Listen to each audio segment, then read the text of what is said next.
Introduction. We live in a very stressful world. You probably don't need me to remind you of that fact. Why are we so stressed out? Why do we feel so much pressure? Why does it seem like contentment and peace are so hard to find? Well, for most people, they simply just have too many duties, responsibilities, distractions, and routines taking up their time and attention. If you were to slice and dice and dissect your daily schedule, you probably would fit into this category as well. There's just so much that you have to cram into your mind every single day.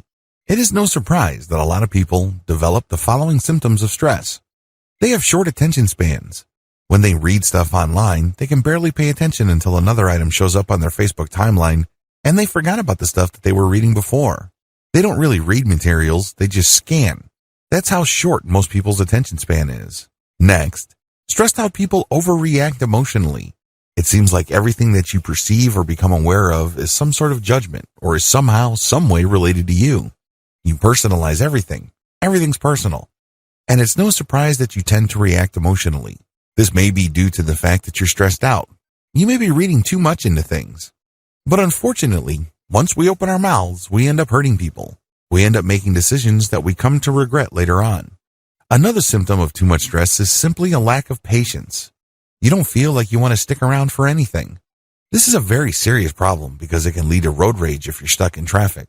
This can lead to violent disagreements with friends and family members. You might hurt your relationships because you simply have grown impatient in dealing with people. People are people. It often takes time for people to get their act together. Finally, you get this generalized sense of anxiety and frustration. You can't quite put your finger on it, but you feel that something is missing in your life. You feel that something is just not right. Not surprisingly, it's very hard for you to find peace and contentment. It seems that at any given second, something wrong might happen. It may lead to you losing money, or it may lead to you suffering from some sort of illness. Whatever the case may be, something's off. Something's not right. Rarely do you feel that if your world is perfect. It is no surprise that, given these symptoms, the Western world suffers from several systemic dysfunctions. In the Western world, there are high divorce rates. Too many people quickly conclude that their marriage is simply not worth saving. So this blows up the divorce rate. People are just not that patient with their relationships. Another symptom involves the high levels of drug use. This is particularly deadly in the United States because of the current opioid epidemic gripping that country. Some people have always self-medicated to deal with stress and anxiety. Maybe they smoke weed. Maybe they do cocaine. Maybe they shoot up heroin. Whatever the case may be, it numbs or suspends the pain for at least a period of time until they have to go back to the real world. Finally, the Western world, as well as Japan, has always suffered from high suicide rates. This is another reflection of the prolonged systemic dysfunction produced by depression, stress, and anxiety. If you need proof of this, just look at the top prescribed medications in any given year in the United States and many parts of the developed world. What do you see at the top? Antidepressants or anti-anxiety medications. This is guaranteed. In the top 10 of prescribed medications, you will always see those too. Something's got to give. Unfortunately, most of the time, it is you. Thankfully, there is a better way to handle your mental resources. You don't have to stress out. You don't have to freak out. You don't have to be emotionally on edge every single time. You don't feel like something wrong is going on or something's about to get knocked loose. The best thing about this better way of handling your mental resources is that it is 100% drug-free. That's right. No chemicals are involved. This method is also 100% natural. You deal with your mind as it exists. You don't have to buy a machine. You don't have to take drugs. You don't have to ingest anything foreign into your body. It is 100% natural. It works with how your mind works. It is also 100% conscious. You're not going to hypnotize yourself. You're not going to be under the mental control of another person. Finally, this system enables you to remain in 100% control of your mind. You call the shots. You pick the method, and you work with it. It works on your schedule, on your terms, and based on your needs. Sound awesome? Wouldn't you like to try this better way? Are you sick and tired of the regular ways you deal with stress, anxiety, and the daily strains of modern living? Well, here's the answer. Meditation. This training teaches you the ins and outs of practical meditation so you can come up with a solution that works best. Common myths about meditation that might be turning you off. Near the end of the introduction to this training, you might be a little bit skeptical. You probably have heard of meditation before. However, you might not have been excited at first. I really can't blame you because a lot of people have certain preconceptions regarding meditation. A lot of these are really myths that serve to turn people off from this amazing practice that can free them from daily stress and pressure. Part of the reason for this is because of the religious or spiritual baggage of meditation. After all, meditation was pioneered in the East in the specific context of Buddhism and Hinduism. This cuts against the grain with most people from the West. Most Westerners are secular. It's no surprise that a lot of people are turned off by the spiritual or mystical reputation of meditation. But this is not the reality of meditation. Here are 8 myths that might be holding you back about meditation. Learn to recognize these and hear the truth about meditation so you can make a real informed choice.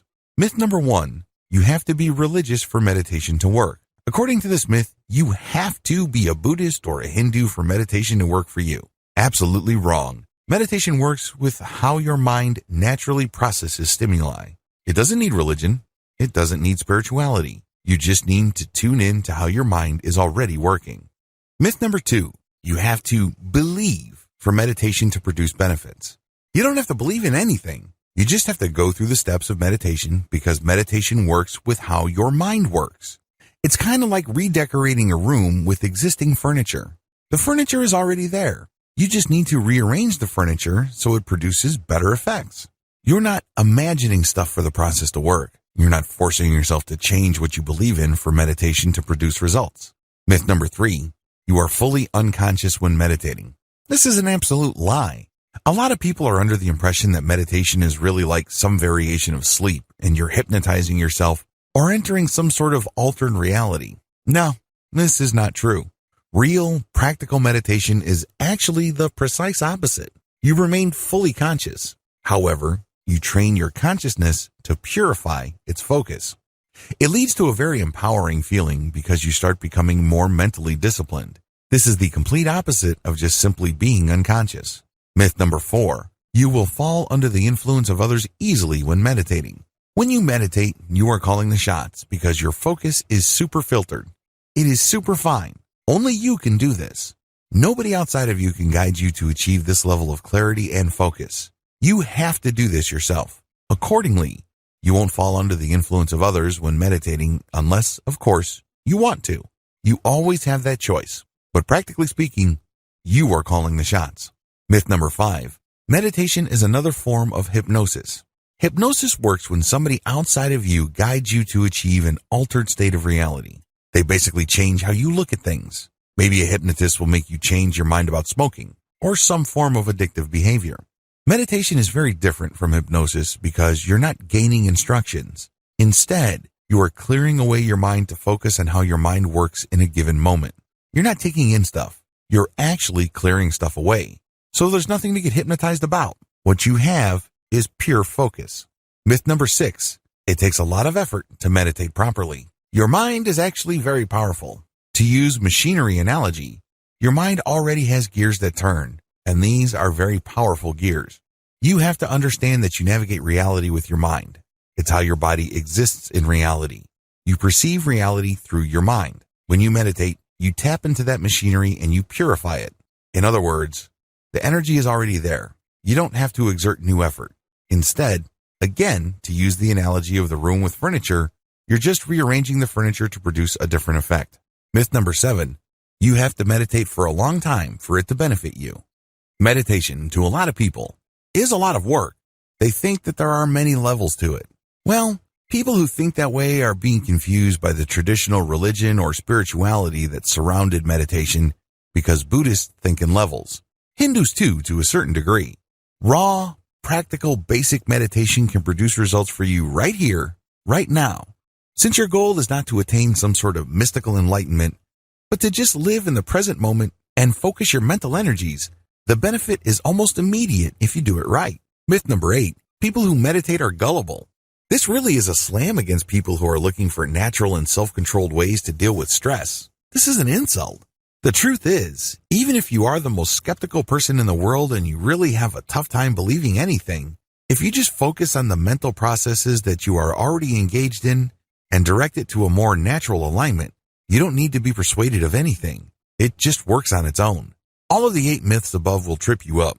Learn how to spot them in terms of your belief system. Let me tell you, what I'm going to teach you about meditation will not benefit you in the least if you hang on to any of these myths. Get out from under them and start enjoying the benefits you've been looking for. You need to start with as clean of a slate as you can. So make sure you go through your personal, mental, and attitude laundry list and clear out any of the myths above or anything related or similar enough to these myths. Otherwise, meditation may not work out for you. Meditation in a nutshell. What is meditation? We've already established in video 1 that it is not some sort of metaphysical, spiritual, or mystical state that you enter. It's definitely not some sort of attempt to achieve some sort of alternate reality or navigate some sort of spiritual truth. Instead, meditation works with how your mind already operates. The bottom line is, if your mind did not have a self-correcting system to achieve some sort of balance or some sort of inner peace at some level or another, you would have gone crazy a long time ago. That is the bottom line. Meditation really all boils down to getting in touch with that and becoming more aware of that machinery so you can call it into action when you need it and on your own terms. Your mind is a very powerful biochemical machine. It has all sorts of gears and processes and systems. Meditation just simply taps into this amazing interconnected network of internal systems that manage your personal reality to make the system work for you instead of against you. The cloud analogy. To get an understanding of how these systems work, I need you to imagine that you are looking at the world from 500,000 feet. At that distance, the world is a globe. You can see the clouds at the surface, and you can see some storms. And when you sink deeper, let's say to 200,000 feet, you can see the storms up close. You can see the lightning. You can see the movement of the air. You can even see the surface of the waters. You can see the heat of the deserts. There's a lot of commotion. There's a lot of stress.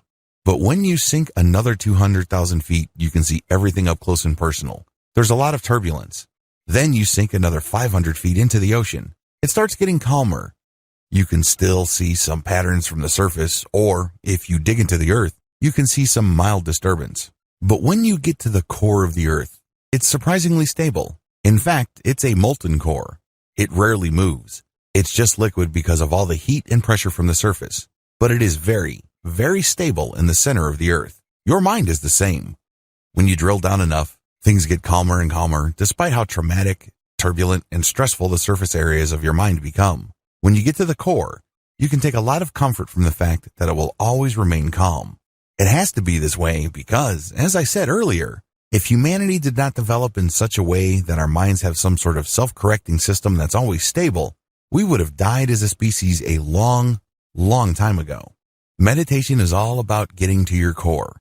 Practical meditation is all about getting to that inner core. It's all about getting to that part of your mind that is always at peace. It has these mechanisms that ensure that you keep going back to this sense of peace. Believe it or not, really stressed out people who are going through a living hell as far as their emotions, their relationships, their career, their finances, and everything else in their life, actually have a calm inner core. Unfortunately, that's just buried in all the stuff that's taking up all their mental energy. But it's not going to go away. It's always there. You are programmed by biology to have a calm inner core. Otherwise, you would have gone crazy a long time ago. The bottom line is simple. Meditation is all about living in the moment. That is where we reconnect with our calm inner core. Here's the twist though. Meditation is an art, not a science. If meditation was a science, like some sort of equation that you just plug in variables into and you will get the same predictable result, then we wouldn't be here. But unfortunately, it is personal in nature because you have to go through the process of making choices to clear up your mind so you can lock in on the present moment. That's how you reconnect with your deep, abiding inner core of calm and serenity. Now, with that said, although meditation is an art and not a science, it's been scientifically studied thoroughly. In fact, there are at least 200 peer-reviewed, hardcore scientific studies of meditation. A lot of this was done in the 1970s. Meditation has a lot of scientific benefits. I will go into that in the next video. But don't think that what I'm going to be teaching you is some sort of an experimental or completely new method. No, its effects have been known for quite some time. In fact, in many parts of the world, it's been practiced for at least 1,000 years. The top 10 benefits of meditation. If you're going through this training, chances are you already want to try your hand at meditation. There's a high probability that you probably already know some, if not all, of the 10 major benefits of meditation. Just to be sure, if you're still in any way, shape, or form on the fence regarding this practical and all-natural way to relax, here are just the 10 major benefits of meditation. Please note that the actual list of meditation's benefits is quite long. These are just the most commonly reported benefits. Benefit number 1, it slows down your mind. Part of the reason why people are so stressed out is because they have 1,000 things on their mind. They're just so focused on so many things at the same time that they spread themselves too thin. They're not very patient. They don't have much focus, and it's very easy for them to drop the ball. It's very easy for them to spend day after day thinking that they really haven't done much with their time or the opportunities presented to them. By learning how to meditate on a practical basis, you slow down your mind. You're able to focus and appreciate one thing at a time. This is not a step back. In fact, this is a great way of reclaiming your ability to focus and control the many different areas of your life. Benefit number 2, it relaxes your mind. Focus is one thing, relaxation is another. Please understand that these are two totally different things.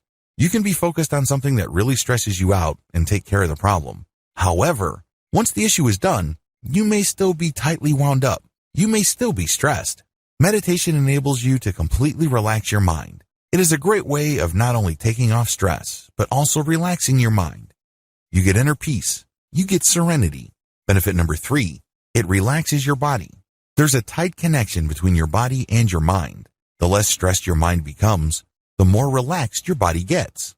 These two are strongly tied to each other. By working on your mind, you go a long way in relaxing physically.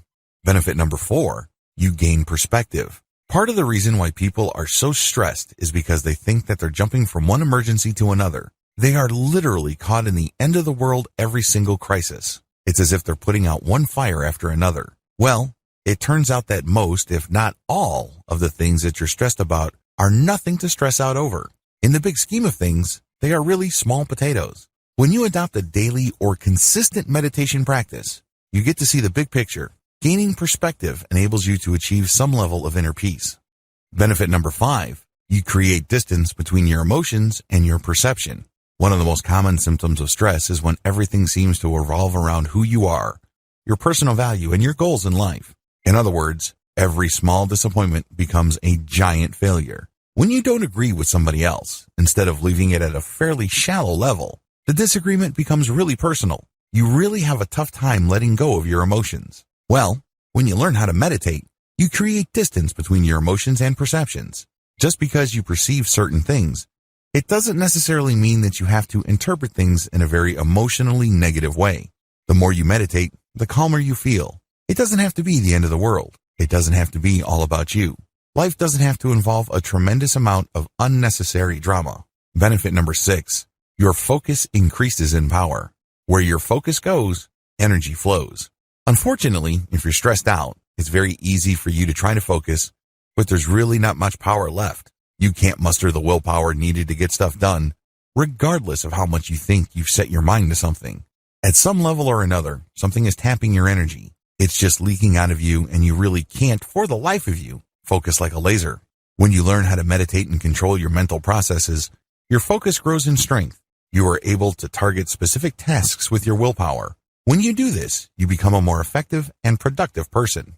Benefit number 7, your focus increases in clarity. Just as focus involves willpower, focus also involves clarity. Things start to make sense. Things fall into place. Unfortunately, if you're under a lot of pressure, it's easy to suffer from brain fog. Everything looks the same, everything is fuzzy, and it's hard for you to tell which is which. You don't even know what your priority should be or not. It is no surprise that regardless of how much focus stressed out people try to put on certain tasks, they can't get anything done. It's as if they try to impose their willpower to do certain things, but it turns out that they're doing the wrong things at the wrong time to produce the wrong results. They end up chasing their tails. When you meditate, your focus not only grows in strength, but it also grows in clarity. You start using your values as your filter as to what to focus on. This can have a tremendously positive result on your productivity as well as your sense that you are able to make things happen in your life. Benefit number 8, it lowers your blood pressure. In research study after research study, scientists have discovered that consistent meditative practice actually lowers blood pressure. This is a big deal because there is a cardiovascular disease epidemic in the United States and other developed nations. As people live more and more sedentary lives, heart-related issues are killing more and more people. If you meditate, you tend to naturally lower your blood pressure, and this can possibly prolong your life. Benefit number 9, it can speed up emotional healing. If you have a tough time forgiving people, By learning how to meditate, you can gain emotional distance from painful or anger-induced memories. Sooner or later, you are able to see things in perspective, and this puts you in a position to forgive. Now, this doesn't necessarily mean that if you meditate, you will automatically forgive people who you feel have done you harm. That will still be your choice. However, when you meditate, you start viewing things in perspective, and it's more likely that, if you want to, you can forgive and move on. This can go a long way in helping you heal emotionally.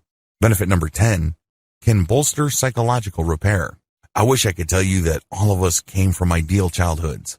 I wish I could tell you that we all had great pasts, and that we've always hung out with great people and we've always had amazing times. It would be awesome if we all came from nurturing, loving relationships and families.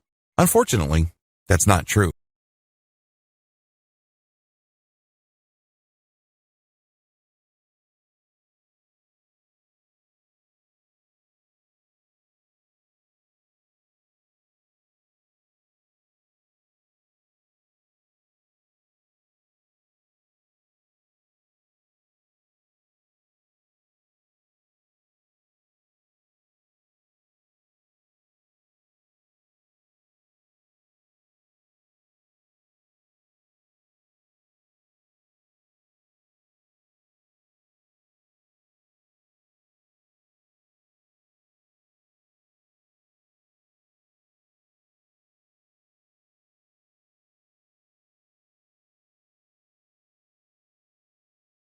Practical versus esoteric meditation. In the first video of this training, I outlined the common myths that tend to hold people back from adopting a personal meditation practice. It really all boils down to a sense that meditation is somehow, some way religious, mystical, or some sort of superstitious practice. We live in a very secular time. We'd like to believe that we are guided by reason and science. Given this context, it is entirely understandable why people have second thoughts about meditation. A lot of this really flows from the dichotomy between practical and esoteric meditation. Esoteric meditation is really the historic practice of meditation. In this context, meditation is practiced in connection with some sort of higher religious goal or some sort of mystical objective. If anything, meditation is not the centerpiece. Rather, it's just a side practice to what should be the primary goal, which is to attain some sort of enlightenment or some sort of spiritual release. Esoteric meditation. Esoteric meditation is rooted in Eastern philosophy. The whole idea of Eastern philosophy is that life is suffering, or that there is such a thing as karma and eternal rebirths. The whole point of any kind of spiritual exercise is to gain a perspective that enables people to break out of this eternal series of birth, suffering, death, and rebirth. Meditation has historically been associated with this thinking because meditation is one practice that enables people to start seeing life from a completely different perspective. This would enable them to think, talk, and behave differently enough for them to break the pattern of karma or the attachment that keeps them trapped in that mystical circle of birth and rebirth. As you can tell, this involves a tremendous amount of religious and spiritual concepts. There is chanting. People who practice meditation in this context say Om, Om, or they use some sort of spiritual mantra. They also engage in yoga and other physical exercises that have spiritual connotations. Practical meditation. Practical meditation simply strips away all the esoteric, religious, spiritual, and mystical layers of meditation. Instead, it looks at the meditative practice based on the core mental processes that enable people to self-repair to such an extent that they do not go crazy. In other words, instead of dwelling on the surface differences, practical meditation goes to the structural components of the meditative act itself and strips away anything that is unnecessary. It also focuses on one non-religious, non-spiritual, or non-mystical goal, which is to achieve focus in the present moment. We're not even talking about peace. We're not even talking about some sort of inner serenity, harmony, and what have you. Although those emotional states and experiences can and do happen, practical and fully secular meditation is all about achieving some sense of mental clarity in the here and now. There's no past to worry about and no future to obsess over. The bottom line with practical meditation basically strips away all that is extra or historic and cultural about meditation. It goes to the basics. The basics really boils down to learning how to focus on the present moment. Nothing before, nothing after. It's all about right here, right now. Using that, we get a tremendous amount of benefits, as outlined in video 3. The SEAL Quick Stress Relief. Starting with this video, I'm going to lay out the different purely secular methods of achieving a meditative state. Now, a lot of people might argue whether these methods are classical meditative techniques. But as I've mentioned in video 4, we really couldn't care less about whether it's traditional, classical, or what have you. Instead, our focus is to learn the basic practical, doable techniques that enable people to focus on the present moment. This is the key to relieving stress and removing unnecessary life pressures. The first method I'm going to teach you is the SEAL Quick Stress Relief Method. This method was pioneered for the U.S. Navy SEAL program. SEAL stands for Sea, Air, and Land Teams. These are highly trained, mission-critical military units run by the United States Navy. These are the seasoned military specialists that often see action first in any kind of armed conflict. In other words, you have to have your wits about you. Usually, they get sent in to clear out an area. They plant bombs. They do sabotage. They do all sorts of highly stressful military work. It follows that the U.S. Navy invested a tremendous amount of money to enable these military specialists to achieve instant or almost instant peace of mind right before they do a task. Also, if they're in the middle of a firefight or they are in the middle of a very sticky situation that can be fatal, they get the U.S. Navy invested in this training to help them calm down and remain focused on the task at hand. The SEAL method. The SEAL method is actually pretty straightforward. You breathe for a few seconds. It could be 4, it could be 10, as long as it's not too long for you to be uncomfortable. You breathe and then hold, and then you release, and then you hold. Basically, you breathe in, and then you hold it for however many seconds. You then release your breath, and then at the end of that stage, when all the air has left your lungs, you hold it for the same number of seconds when you were breathing. You repeat this about 3 to 8 times. Again, as long as it's comfortable. Guidelines. When you're doing this, you don't think. You know you're doing it wrong when you're thinking. Instead, you should just focus on what you're doing.